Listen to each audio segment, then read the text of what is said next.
네, 오늘 함께 나눌 말씀은 레위기 14장 33절에서 57절까지의 말씀입니다. 레위기 14장 33절에서 57절까지의 말씀입니다. 다소 긴 본문인데요. 내용이 중복되지 않고 연결되기 때문에 모든 절을 같이 합독하도록 하겠습니다. 시작. 여호와께서 모세와 아론에게 말씀하여 이르시되 내가 내게 기업으로 주는 가나안 땅에 너희가 이를 때에 너희 기업의 땅에서 어떤 집의 나병 색점을 발견하게 하거든 그 집 주인은 제사장에 가서 말하여 알리기를 무슨 색점이 집에 생겼다 할 것이요 제사장은 그 색점을 살펴보러 가기 전에 그 집 안에 있는 모든 것을 부정을 면하게 하기 위하여 그 집을 비구도록 명령한 후에 들어가서 그 집을 볼지니 그 색점을 볼 때에 그 집 벽에 푸르거나 붉은 무늬의 색점이 있어 벽보다 우묵하면 제사장은 그 집 문으로 나와 그 집을 이레 동안 폐쇄하였다가 이레 만에 또 가서 살펴볼 것이요 그 색점이 벽에 펴졌으면 그는 명령하여 색점 있는 돌을 빼내어 성밖 부정한 곳에 버리게 하고 또 집안 사방을 긁게 하고 그 긁은 흙을 성밖 부정한 곳에 쏟아버리게 할 것이요 그들은 다른 돌을 그 돌을 대신하여 다른 흙으로 집을 바를지니라. 돌을 빼내면 그 집을 긁고 고쳐 바른 후에 색점이 집에 재발하면 제사장은 또 가서 살펴볼 것이요 그 색점이 만일 집에 퍼졌으면 악성 나병인즉 이는 부정하니 그는 그 집을 헐고 돌과 그 제목과 그 집의 모든 흙을 성밖 부정한 곳에 내어갈 것이며 그 집을 폐쇄한 날 동안에 들어가는 자는 저녁까지 부정할 것이요 그 집에서 자는 자는 그의 옷을 빨 것이요 그 집에서 먹는 자도 그의 옷을 빨 것이니라. 그 집을 고쳐 바른 후에 제사장이 들어가 살펴보아서 색점이 집에 퍼지지 아니하였으면 이는 색점이 나은 것이니 제사장은 그 집을 정하다 하고 그는 그 집을 정결하게 하기 위하여 새 2마리와 백항목과 홍색 실과 우슬초를 가져다가 그 새 하나를 흐르는 물 위에 질그릇 안에서 잡고 백항목과 우슬초와 홍색 실과 살아있는 새를 가져다가 잡은 새의 피에 흐르는 물에 찍어 그 집에 7번 뿌릴 것이요 그는 새의 피와 흐르는 물과 살아있는 새와 백항목과 우슬초와 홍색 실로 집을 정결하게 하고 그 살아있는 새는 성밖 들에 놓아주고 그 집을 위하여 속죄할 것이라. 그러면 정결하리라. 이는 각종 나병 환부에 대한 규례니 곧 옴과 의복과 가옥의 나병과 돋는 것과 뾰루지와 색점이 어느 때는 부정하고 어느 때는 정함을 가르치는 것이니 나병의 규례가 이러하니라. 아멘. 오늘 본문은 집에 핀 곰팡이에 대한 정함과 부정함을 하나님이 모세와 아론에게 이야기하고 계십니다. 하나님은 사람의 몸뿐만이 아니라 또 우리가 본 사람의 옷도 정하기를 원하셨지만 하나님은 땅과 그 땅이죠. 가나안 땅과 가나안 땅에서 이스라엘이 살게 될 집도 구별되길 원하시는 하나님이십니다. 신기한 건 아직 이스라엘은 가나안에 정착하지 않았고 지금 그들은 텐트 생활을 하고 있는 상황입니다. 그럼에도 불구하고 하나님께서는 34절에 내가 내게 기업으로 주는 가나안 땅에 너희가 이를 때에 그 땅에서 너희가 집에서 살게 될 때에 돌로 벽을 짓고 흙으로 그것을 감싼 그 집에 살게 될 때에 정함을 이야기하는 본문입니다. 하나님은 지금 우리의 모습이 정결하길 원하시지만 거룩하길 원하시지만 또 우리가 장차 앞으로 우리에게 허락하실 기업 그 땅 가운데서도 우리가 거룩히 구별되기를 원하고 계신다는 것입니다. 오늘 본문을 또 추가로 보자면 하나님은 우리의 모든 부분에서 집이라고 하는 우리의 주교 환경 가운데도 우리가 거룩하길 원하시는 하나님은 어떤 특정한 일부의 때가 아니라 우리의 모든 것이 하나님 앞에서 우리의 삶의 모든 부분이 하나님 앞에서 정결하기를 거룩히 구별하기를 원하시는 하나님을 묵상하였습니다. 오늘 본문의 특정한 인간의 모습은 등장하진 않습니다. 오늘 우리에게 주신 묵상의 하나님을 적용적으로 가져가 본다면 저는 첫 번째로는 하나님이 주신 모든 것은 구별된 것임을 기억해야 한다는 것입니다. 34절에 보면 내가 기업으로 주는 땅, 그 땅은 하나님이 주시는 땅이기 때문에 거룩해야 합니다. 그 땅 가나안이라고 하나님은 분명히 지목하여 이야기를 하시는데 하나님이 이스라엘에게 주신 약속의 땅, 기업으로 주신 땅은 거룩하다는 것입니다. 그렇기 때문에 그들은 땅과 집만이 아니라 그 땅 가운데 있는 집이라고 성경은 분명히 이야기를 하는데요.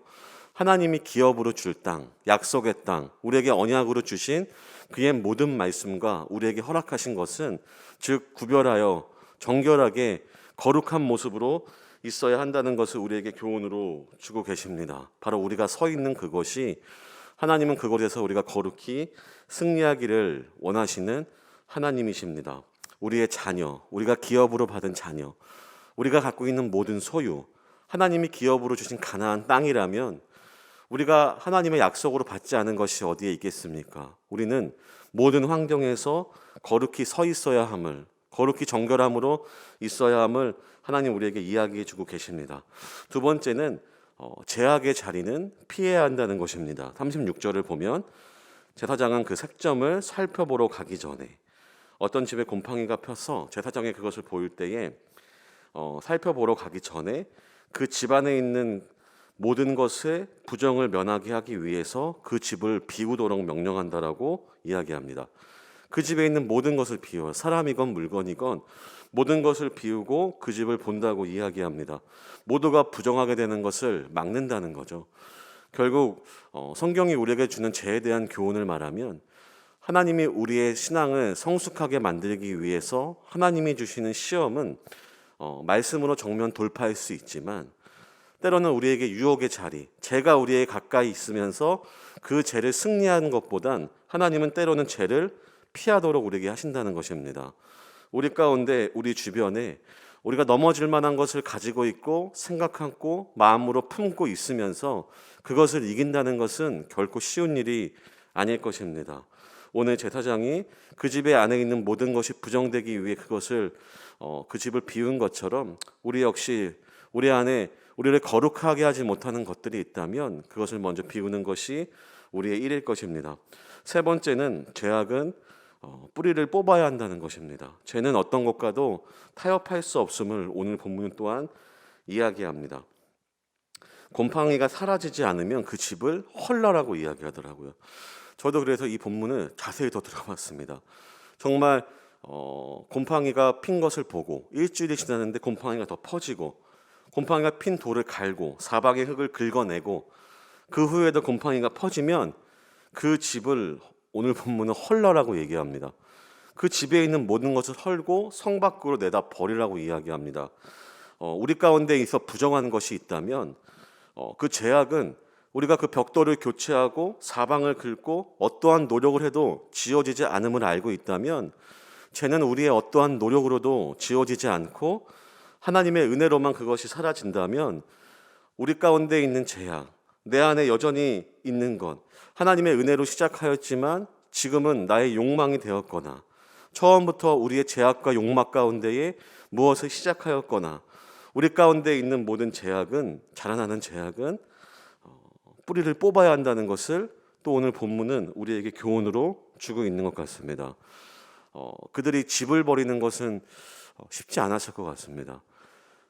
그들이 40년의 광야의 생활을 하고 가나안에 정착하여 그들의 보금자리를 찾았을 때 그들 역시 안락한 삶과 또한 그것의 집을 얻었을 때 기쁨이 분명히 있었을 것인데 하나님은 그 집을 헐라라고 오늘 우리에게 이야기하신다는 것입니다.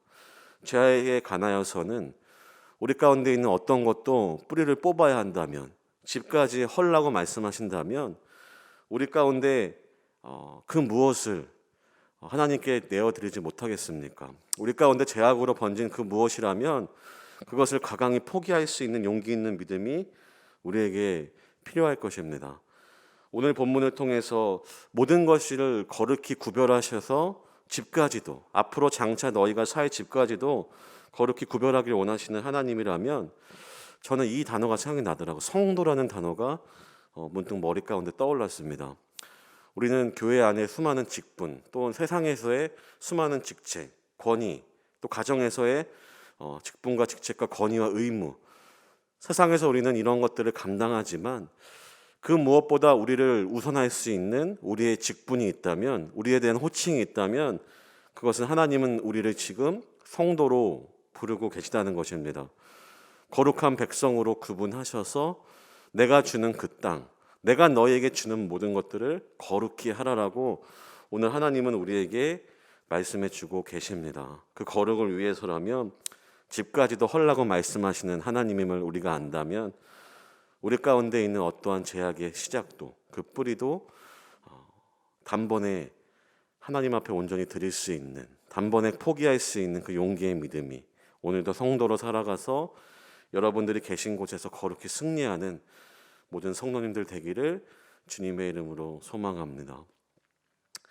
이 시간 기도하실 때에는 오늘 우리에게 허락하신 말씀처럼 하나님 우리에게 주신 모든 자리, 우리의 직업, 우리의 직분, 우리의 가정 가운데에 내가 주님의 소명을 받은 자로서, 거룩한 자로서, 성도로 이미 구원을 확증받은 자로서, 이미 우리가 죄인 되었을 때에 우리를 구원하신 그 하나님의 은혜 앞에 반응할 수 있는 거룩한 성도로 오늘 우리의 정체성을 분명히 하며 살아갈 수 있는 우리 모든 구리지구촌의 성도님들 될 수 있도록 은혜를 주옵소서. 우리 함께 기도하십니다.